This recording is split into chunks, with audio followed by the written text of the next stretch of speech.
Assalamualaikum warahmatullahi wabarakatuh. Selamat pagi anak-anak. Semoga dimanapun kalian berada, kita dilindungi oleh Allah Subhanahu wa Ta'ala. Amin ya Robbal 'Alamin. Nah, di video pembelajaran kali ini kita masih akan membahas materi tematik tema 1, sub tema 1 dengan muatan pelajaran IPS, PKN, dan Bahasa Indonesia. Nah, apa saja yang akan kita pelajari? Yang pertama, di mata pelajaran IPS kita akan mempelajari perbedaan dena dan peta. Kemudian di pelajaran PKN kita akan mempelajari tentang penerapan nilai Pancasila dalam kehidupan sehari-hari. Kemudian yang ketiga, di dalam bahasa Indonesia yang akan kita pelajari adalah mengembangkan gagasan pokok menjadi suatu paragraf. Oke, mari kita simak videonya.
Baiklah, sekarang kita mulai di pelajaran PKN, yaitu penerapan nilai-nilai Pancasila dalam kehidupan sehari-hari.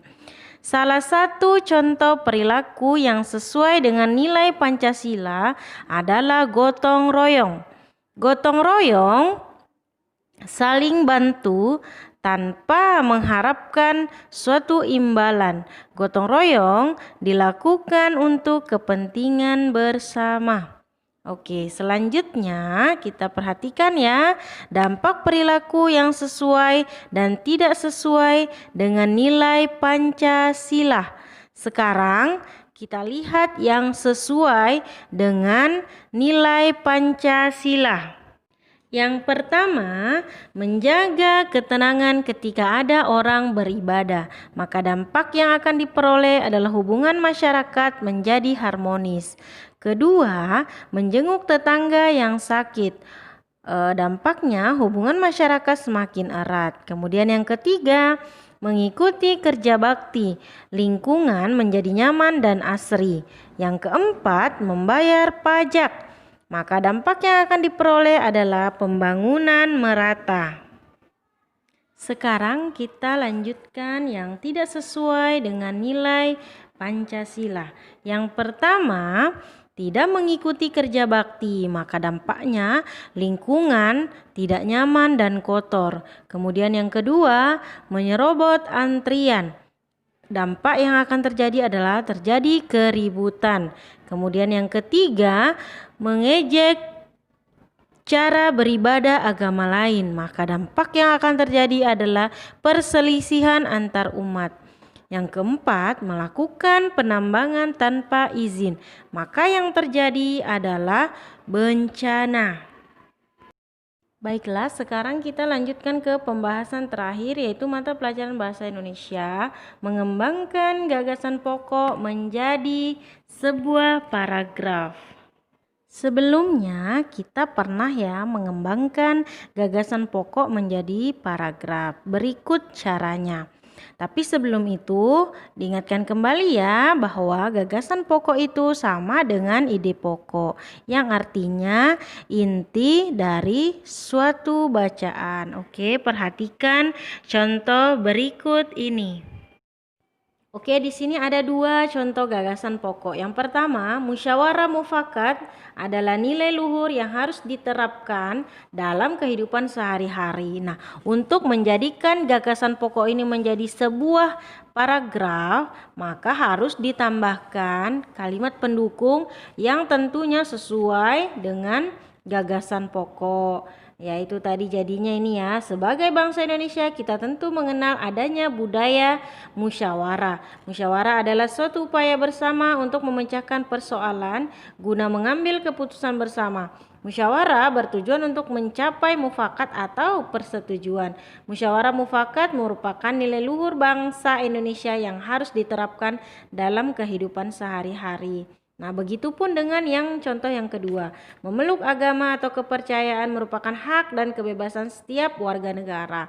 Kalau mau menjadikan paragraf ya tentunya kita harus menambahkan kalimat pendukung atau yang sesuai atau yang relevan dengan gagasan pokoknya. Bunda harap anak-anak semua mengerti dengan penjelasan ini.